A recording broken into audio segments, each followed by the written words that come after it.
Main takeaway for me was um, the country has Bitcoin, a good leader, and a very interesting energy policy, right? Or energy projection.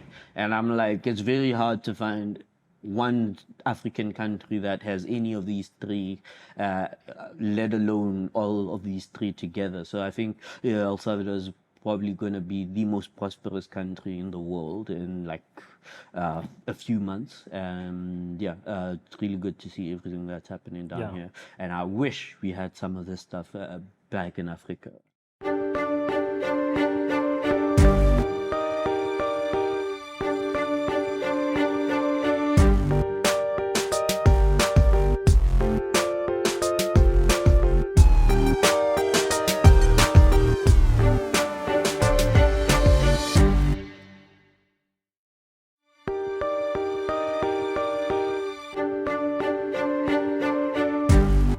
KG, we're back in the studio again. Hola, Mike. It's been 2 years, I think. Yeah, it's been a while. You were one of the first podcasts that we did, the first episodes we did of Bitcoin Beach. We did 3, I think, in that day. One was with me, you, Herman, and Greg Foss, and then you and I just did a solo one. So it's fun having you back here. Yeah, no, thank you for having me back again. Right? We missed you last year. Yeah, no, too much traveling, and I had to take a break this time around.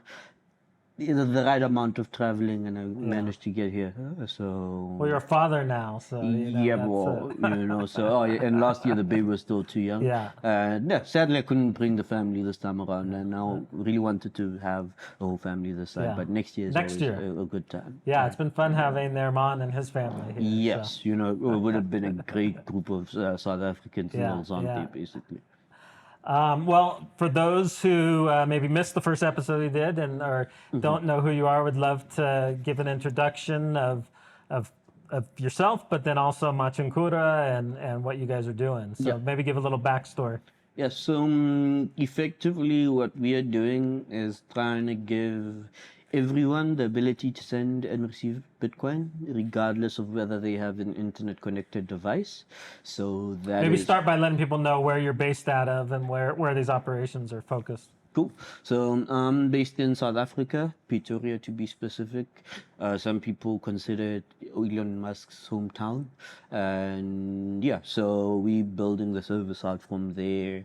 But the team is around the African continent, Kenya, Uganda, Ghana. And yeah, I think those are the 3 countries we scattered around. But you guys operate in like a dozen African countries or something like that? Yes.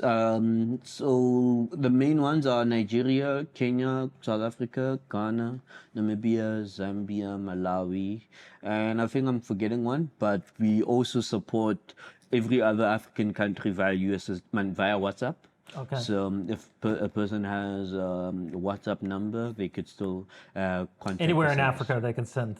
Anywhere in the world, but except certain countries, right? So, but in Africa specifically, anywhere in Africa, they can. So no Iran, North Korea, and United States. Sadly, right?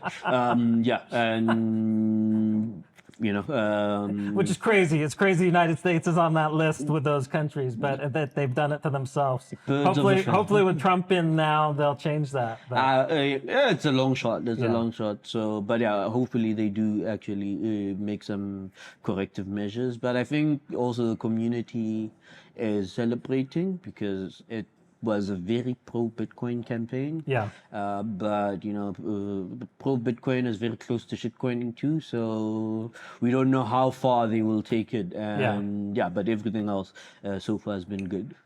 Well, it speaks to the reality of the world, which is insane. But the U.S. has so much dominion over the rest of the world and the way things work that people, even though they're based somewhere else in the world, they have to be worried about U.S. politics. So. Yeah. Well, if they're not worried, the invasions are coming, so Yeah. they have to pay attention to who's president. Right? Yeah, and I think sadly, a lot of leaders are also not interested in taking the lead, as Yeah. in doing something that America hasn't done, which is, I think, what El Salvador did quite well. Hey guys, just a brief interruption. We'll get back to the exciting show here, but I just want to really ask a favor that you guys could make sure that you're subscribed if you're watching this on YouTube. If you are listening to this on a podcast, please take a second and review this. You don't even have to write a lengthy review or anything at all. Just click the number of stars that you want to give us. It really helps us in the algorithms to make sure people are finding out about what's happening here. All right, back to the show. And I think on my trip here, I think the airport has been upgraded since the last time Oh I yeah, was here. the airport's wonderful. Huh? Yeah, it looks upgraded, and the country's infrastructure looks better. But the main takeaway for me was the country has Bitcoin, a good leader, and a very interesting energy policy, right? Or energy projection. And I'm like, it's very hard to find one African country that has any of these three, let alone all of these three together. So I think El Salvador is probably going to be the most prosperous country in the world in like a few months. And yeah, it's really good to see everything that's happening down here. And I wish we had some of this stuff back in Africa. Well, maybe they'll see the progress here, and you'll get a visionary leader over there that will want to rep. I feel like if you just had one or two countries there embrace that, then the rest of them would follow on. We'll see what Botswana does. They have a new president who's quite young too. Yeah, so I'll see if they are open to some conversations too. Actually, that would be interesting to see what Botswana does, because it's also one of the better African countries around, and they've been Bitcoin positive too, pro Bitcoin. They're with good legislation and regulation as well. Okay. So explain to the audience what Machankura, why it was developed, and why specifically it's important in Africa to have this technology available to people. Yeah, okay. So, summary of it all is I went down the Bitcoin rabbit hole.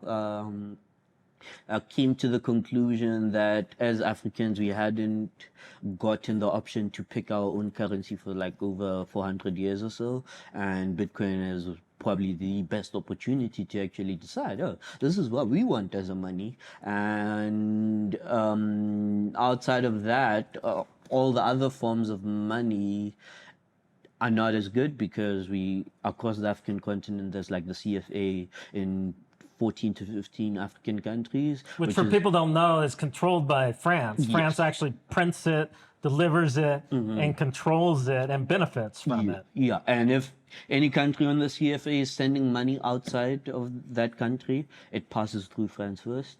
And if that country is importing or exporting, France gets first dibs. Either decides, oh, I'll buy it before you sell it to somebody else, or sell it to me before, or vice versa, right?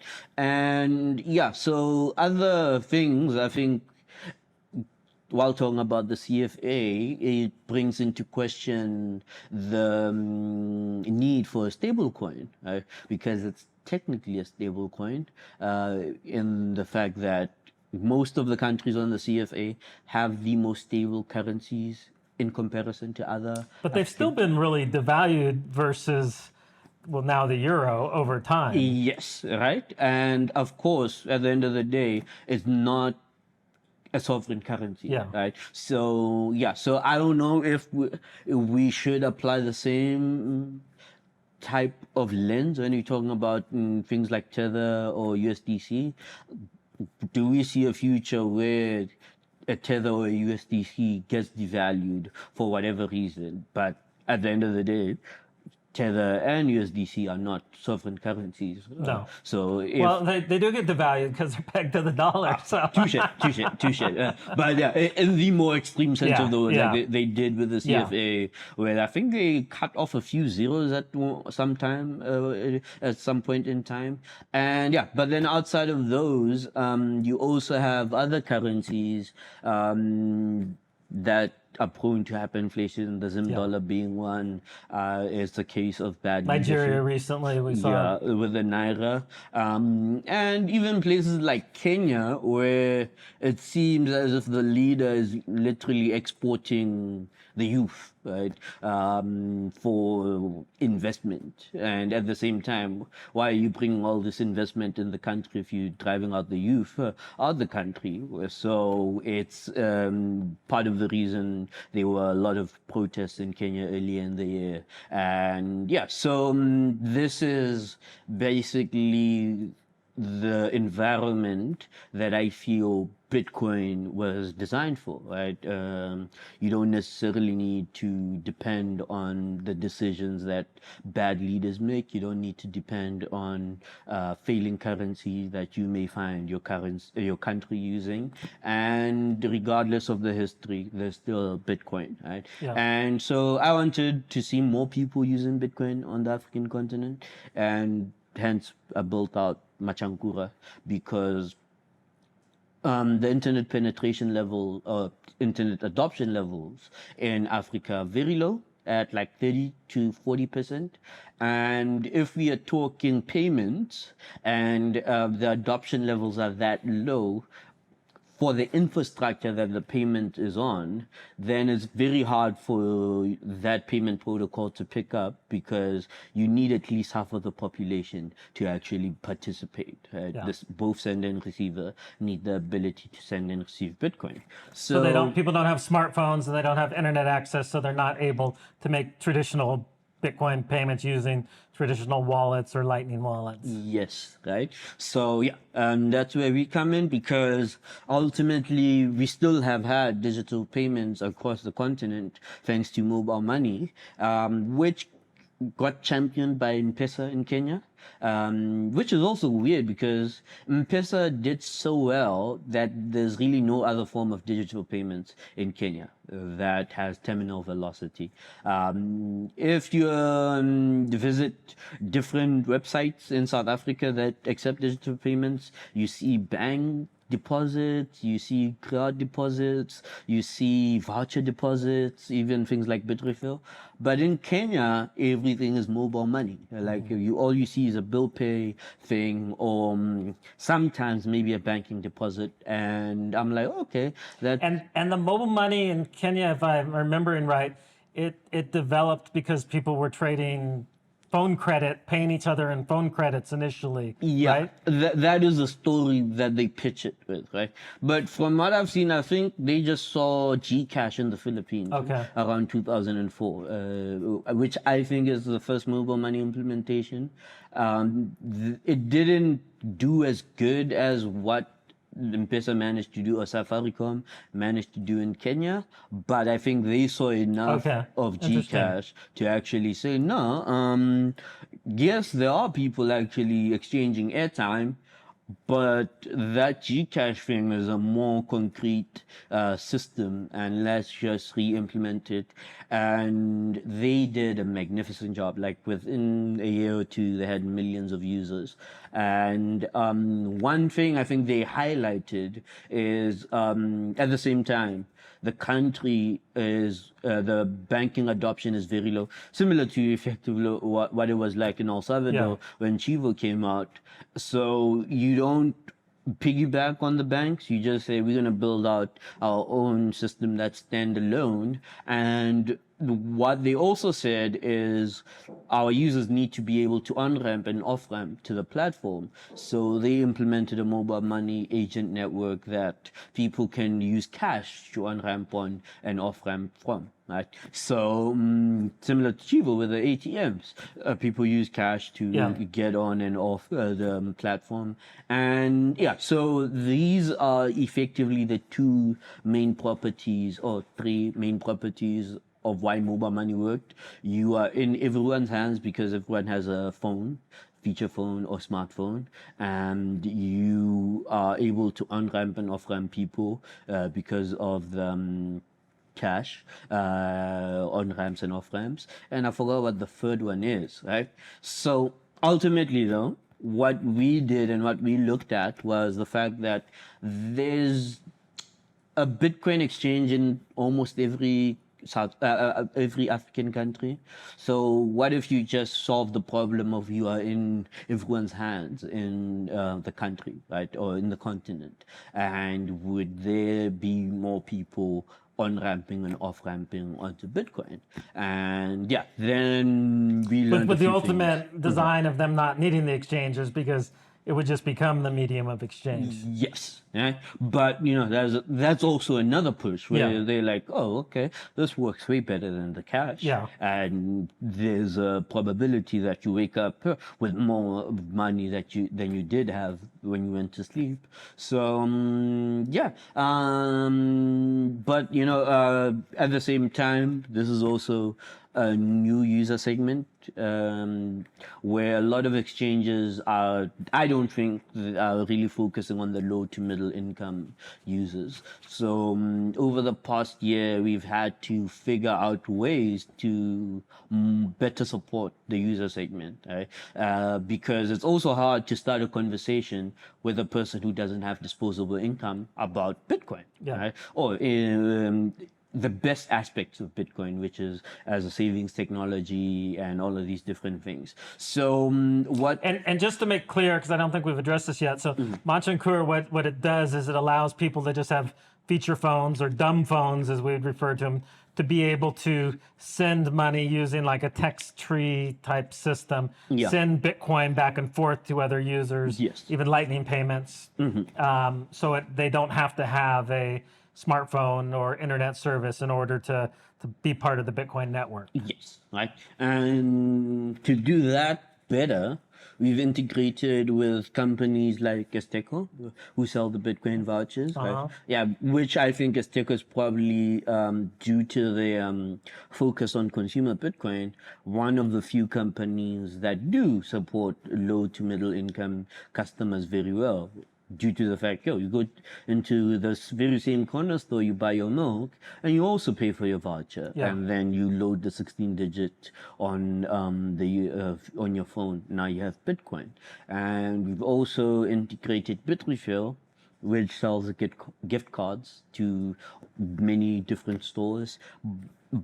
Yeah, and Bitrefill also works, but not in all countries does it work the same, because Bitrefill actually has to get distributors for the gift cards in each country. And if the country doesn't have good distributors, you won't get good gift cards, right? But they generally have airtime, at least, so a person could buy airtime for Bitcoin.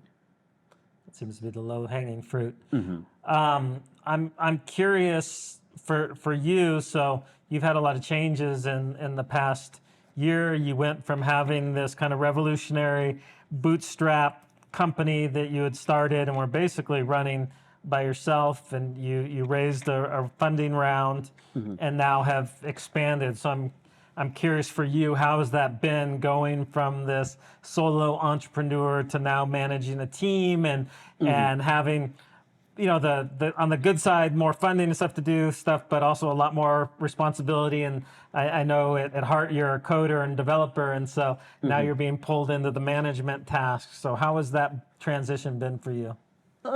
It's been hard. I won't lie. And I think because with code you just write code and then it works. But with people you have to keep talking with the team. People need constant maintenance. Yes, right, and ensure that everyone is on the same page. But yeah, I think I've benefited a lot because there's really a lot of content in the space. Right. So you could almost create a reading list and give it to someone and say, okay, cool, just read this, and me and you will probably have the same vocabulary, and then we are then able to talk much more easily about what it is we're trying to do, right? Yeah. But at the same time, some of this content is like, yo, you're throwing a person into the deep end of the pool, and you're telling them to do butterfly strokes or whatever style Michael Phelps likes swimming.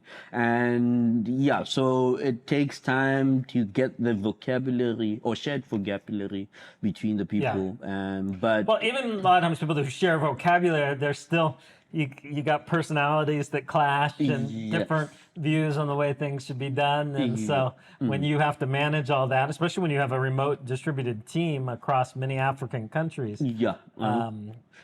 Yeah, but I think what's been good is I think the raising the funding actually allowed us to be a little more ambitious, right? Because we could then tackle problems that initially were a little too out of scope. Like, okay, how would the self-custodial version of what we are doing work? Currently we custody the Bitcoin on behalf of the customer, and we are still trying to address, how do we onboard the customer in this sense? What type of features would they want, and are the assumptions we are making actually valid, right? And each country being a little different from what you can do is one of the best ways to A/B test. Oh, there's easy on-ramping in South Africa. There's no easy on-ramping in Kenya. is that because, like in South Africa, they can connect through the banking system, but other countries they can't? Oh, no. South Africa just has a lot more digital payments. Okay. So you almost always can find one that will let you do what you want to do, even though if they won't let you do it for too long. But for us, it would be long enough to validate an assumption. Okay. And then they shut us down. And Once it gets too popular, they shut you down. And in Kenya, it's all M-Pesa. Okay. So even if, yes, you can validate the idea, it's really, M-Pesa on-ramping and off-ramping works. We've validated it, but it doesn't stay there long enough. So we need a cash-based solution there, right? And but back to us being a little more ambitious is then with the self-custodial project. I think for the past year, it really has taken away a lot of our time, right? It's like a rabbit hole where everything you figure out leads you to two more things you need to figure out. But the beauty of it all is the SIM card is programmable, right? And we've already have Bitcoin hardware wallets that do Java card programming to sign Bitcoin transactions. And effectively, the only missing element is how do you send blockchain data to the SIM card and have it process the blockchain data so that the user knows their balance, but then also have the user input where they're sending Bitcoin to, and it, do everything it needs to do to sign the transaction.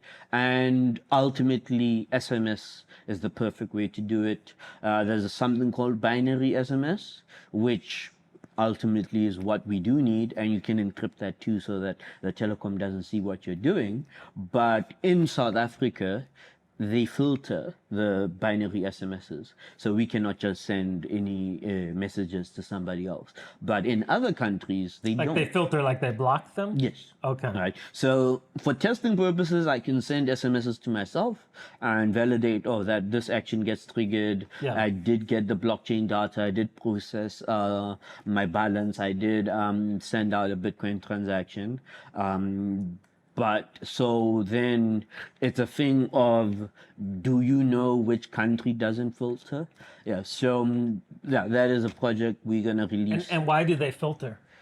I think security, it makes sense. Okay. Because if you then have anyone else sending binary SMSs to SIM cards, somebody may figure out how to send a binary SMS to trigger an action that does some logic that the telecom doesn't want you to do, right? But some telecoms are okay with not filtering, I think, in Taiwan. So haven't had the time to go to Taiwan yet and actually see how their telecoms do it. And yeah, so then it's a question of, okay, how do you put yourself in a point of privilege so that you can send these SMSs? And of course, either in a country that doesn't do the filtering or as an MVNO, which is a mobile virtual network operator on top of the mobile network operators infrastructure. So it's almost a white label solution. In Nigeria, I think they have fleshed it out way better than in South Africa. In South Africa, they just do the branding. They really don't give you as much of the infrastructure control as you would want to release an applet and do whatever else you want to do. But in Nigeria, I think there's a class of NVNO that on paper does the things that we need, but I haven't seen one deployed on that level, right? So it's a question of, okay, cool. Do we have anyone in the team with the appetite to check on the paperwork that gets the application through, gets an MNO that wants to have us as an NVNO, and so on and so forth. So yeah, it's for me one of the beauties of the funding. We could then explore more ambitious projects like that.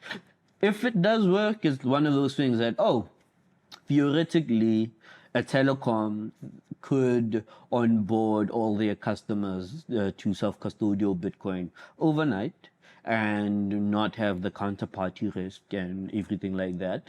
But at the same time, you could then come out as a NVNO and What's an mobile virtual network operator and have like a case study for the MNO to see if they don't want to put their reputation on the line, to see that, there's actually people who would pay to transition from that normal network into a Bitcoinized network.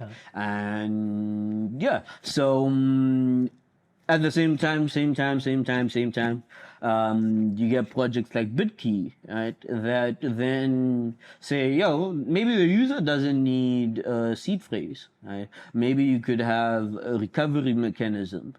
And for the UX we have, which is mostly text-based, if we don't have to export a 12-word seed phrase or 24-word seed phrase, and we just provide the user with the recovery mechanism, I'm like, that would be much better, because I think, not having a person write down stuff sometimes is better than having them write down stuff. And yeah, SMS is also one of those things where you're like, it's really not that secure if I have to send the 12 words.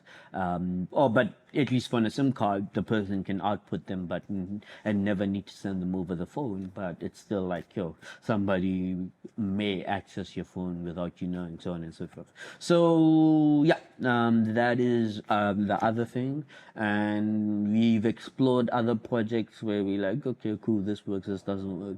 And being able to then do things like adopting Bitcoin Cape Town, which we were part of this year in 2024, and we're also going to be a part of it in 2025. So that's so we're at Adopting Bitcoin El Salvador right now. Yes. But that's Adopting Bitcoin Cape Town is in the end of January, correct? Yes. The third week of January, I think. Last week of January, effectively. And last year was the first year of the conference, and Machankura was very involved in sponsoring and basically making that conference happen, along with Bitcoin Ekasi last year. Bitcoin Ekasi, Max. Max is a Bitcoiner. I don't know what his company is called. Ricky's also a part of it. Kamal, of course, he's also really contributed quite a lot. And yeah, it was a great conference. It had two parts. I think the first part was in Cape Town, where we had the talks. One of the talks went viral with Craig Hall from Sparrow had an opinion on self-custody. And yeah, I was like, we should have put a watermark on that video. But yeah, people who knew that it was part of the conference actually got it. And we also had a few interesting speakers.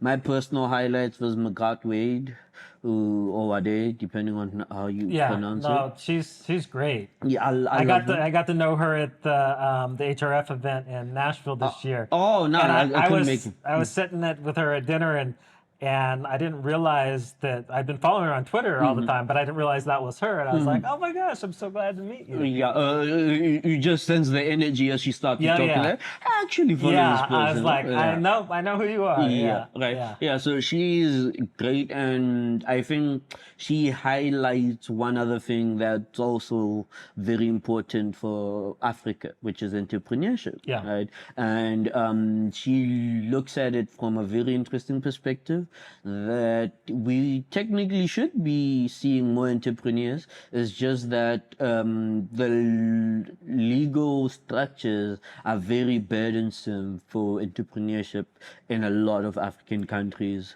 If you hire someone, you cannot just fire them. Sometimes you cannot even hire a person without getting an approval, and so on and so forth. And I mean, with a few exceptions, it's kind of across the board in Africa. Like yes. the regulatory system is really holding the population back. Yeah, right. And she's really doing a lot of work to tackle that. And it's one of the things I'm like, oh, this adds to the ambition things to look at. Like, okay, how do you better support entrepreneurs across the African continent, right? If you give them a wallet, is that enough for them to be entrepreneurial, or is there a few missing elements to it, which I feel they are? I feel with Bitcoin, we should have the same user experience as a Mercury.com. Right. So to anyone listening, if you go to mercury.com, they have a demo of their service. You could see the different accounts. You can see the different team members. You can assign a bookkeeper role. You can assign custom roles. Have a person use cards, which are effectively like a hot wallet in our world, but not be able to make deposits or withdrawals. And I feel like we need that type of user experience in the Bitcoin space, because it's very hard to use Bitcoin. I think we're going to be on a panel about being a Bitcoin only company later today. Yeah. And it's very hard to actually get an accountant to look at your books if you paid everything in Bitcoin, even if you don't need to pay capital gains. Like, that is not a requirement in El Salvador or in Prospera. Yeah. But getting an accountant to check your books is gonna be hard, and getting a wallet that exports the data in a fashion that the accountant can import it into whatever software that they are using without being a diehard accountant who will figure out how to, present the data, blah, Yeah. blah, blah, is also hard, right? So, yeah, I feel like we need something like a Mercury that bakes in some of these things. And yeah, we are going to slowly work towards something like that. So what, like in the next year, what are you thinking you're going to put your most focus on? I know we've talked before offline that the regulatory environment takes up a lot of your time, especially because you're operating in multiple countries. Hopefully, with the recent election in the U.S. and the U.S. kind of swinging back in a pro-Bitcoin direction, that's going to push other countries to go the same way. But what are you facing now, and is that the majority of what you're focused on, or do you have some other exciting projects that you're focused on for this next year? Yeah, no, I think we have a lot of interesting stuff that's coming up. But yeah, we are working on the regulatory stuff. My personal conclusion was one, even if we do get regulated, we will still keep the service alive. But I don't think it's wise to keep the branding, right? It needs to be rebranded to present it as a regulated entity, because there's a lot of great Bitcoin companies that are regulated and have to enforce regulations on their customers in the most unnecessary ways. And I always find it weird when the screenshot has a branded cartoon uh, that is enforcing regulation, Yeah. right? Because I don't feel like that is the spirit for why you created the brand, right? So yeah, we're gonna have a rebranded version of the service specifically for any country we get regulated in. Okay. And yeah, so it will have less features Yeah. because, of course, that's what regulation says. And yeah, even the weirdest thing, back to the conversation about the low to middle income earners, we really recognize that the easiest way to onboard a low income earner is through the whole group savings setup, because it's also an environment that you can talk about Bitcoin to a person who doesn't necessarily have disposable income. Yeah. But from a regulator's perspective, they want you to still apply the same due diligence as if you're onboarding one person at a time, and then add them to a group. Right. And the beauty of a group is, yeah, people are generally in like a web of trust thing. Yeah. So you could almost weed out bad actors quicker due to that. But the regulators still want you to treat every customer individually and so on and so forth. And I'm like, okay, that's something else. Even though, fun fact, there's really no regulations behind it. They just want you to enforce what they think is it should be enforced. Yeah. And I'm like, oh, first and foremost, do the work to get it on paper, and then let's have that conversation. But yeah, they want you to, They want you to enforce something that really isn't technically even in the law. yes, right? Yeah. And yeah, so one, rebrand things. Two, we're gonna be rolling out the self-custody version in parts. First part will be like the developer thing, which will just be like a kit that you could use in any country to figure out what does the telecom support. You won't be able to full out do a Bitcoin transaction, but you'll at least be able to figure out, oh, I can send an SMS to that number, I can send an SMS to this network, I can send myself an SMS, or binary SMS that is, I can trigger these actions, so on and so forth. But you'd still need to use the components that are supported in each country to build out a new service, right? Okay. And yeah, so for me, it's also just the way for me when I land in a new country to just go buy a SIM card and then start tinkering on the phone to figure out, oh, this is what El Salvador supports, because I really don't know what El Salvador supports. And yeah, so that is first part. Second part is probably going to be like an on-chain wallet of it. I don't think we're gonna do the Lightning one next year, the self-custodial Lightning SIM card. I don't think we're gonna do it next year, but since I won't be traveling, maybe it's gonna happen. And what else? Oh yeah, the whole entrepreneur Mercury-like system. I think we really need to see something like that. And yeah, I also feel like it's one of those things where all the pieces are there. With Frost being where it is now, it's a little more matured because of music being a lot more matured. And yeah, it's like, if a person is in a company, can you emulate the org chart using a Bitcoin wallet, right? And have rules that says, oh, the board can override the CEO's wallet, and then the CEO can override their subordinates' wallets, but the subordinates could also come together and override the CEO's, blah, blah, blah, blah. Rules such as that. And I feel like with like Miniscript and all of these things, you can emulate it if you drink enough coffee, but also you're gonna have to figure out how to present it to a user such that they don't have to drink as much coffee to actually use it, right? And yeah, so we've had 2 developers join. One actually spent some time looking at the force things, or I also spend a lot of time looking at that.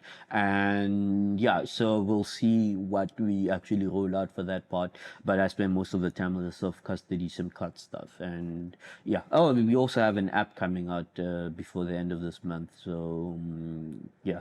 For the smartphone users. Yes. Okay. Yeah, so Because I'm sure you're seeing some of your users, especially maybe some of them, as they're saving in Bitcoin and their financial situation improves, they're moving from a feature phone to a smartphone. yes, right. So wallet of Satoshi and Blink are the 2 favorite wallets in Africa from what I've seen.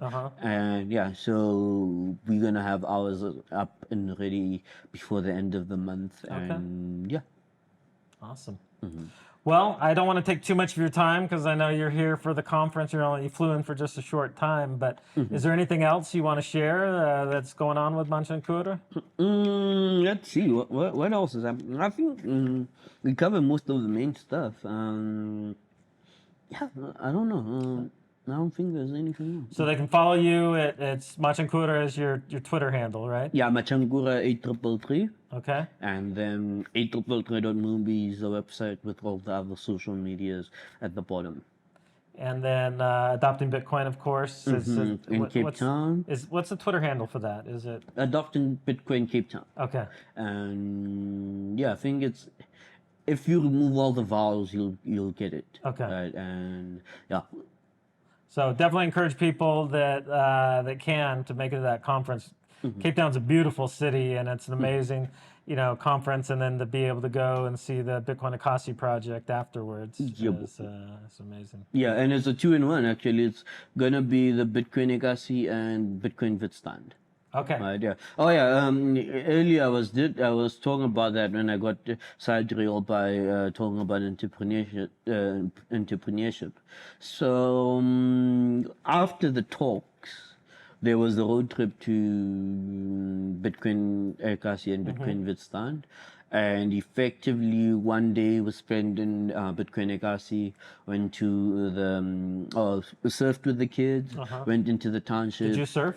No, I didn't. It's one of those things where I never have the time, right? So, but yeah, next time I will. Okay. And had lunch at the local restaurant. So a lot of African cuisine was had. Everything paid in Bitcoin. Went to the education center.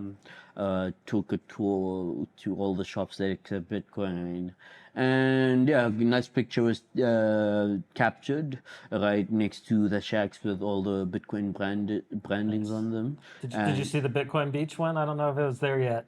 I think that came afterwards. No, I think it was. Okay, but I'll check the picture to see what was there. And then, and then we went to Bitcoin Witsand, which is a smaller village. It's water sports. You haven't been there before? No. Okay. Next time in South Africa. Yeah. And water sports, putt, rum tasting, making your own rum as well. And it was nice. It was like really one of the best experiences in the country. And everyone who was there enjoyed themselves. Armand was telling me that almost every business there accepts Bitcoin. Yeah, in Bitcoin Witsand. Yeah. Right. It's a small enough village that they could pull it off. And they were very die-hard. Right, because the guy who onboards them, I forgot, Edwin, is die hard, and he really takes his time on ramping each merchant, teaching them everything and getting them set up with all the wonderful software that's out there, Zeus, BTC Pay Server, and everything else. And yeah, so even if you want to stay there, you can stay there on a Bitcoin standard, do your groceries, pay for your fuel directly at all the small businesses that operate there. And yeah, we also did a fuel top up using Bitcoin while we were there, and we were like, okay, this is how to live life. And yeah. Sweet. No, I'm anxious to get there. Well, I appreciate you pulling away from the conference for a little bit, and it's so good to see you here again. no, I I love was being here. bummed you didn't make it here last year, but Hey. I understand the travel, especially with a young kid. It's tough, but So next year is definitely going to be here with the family. yeah, you got to bring the family. So Most awesome. definitely.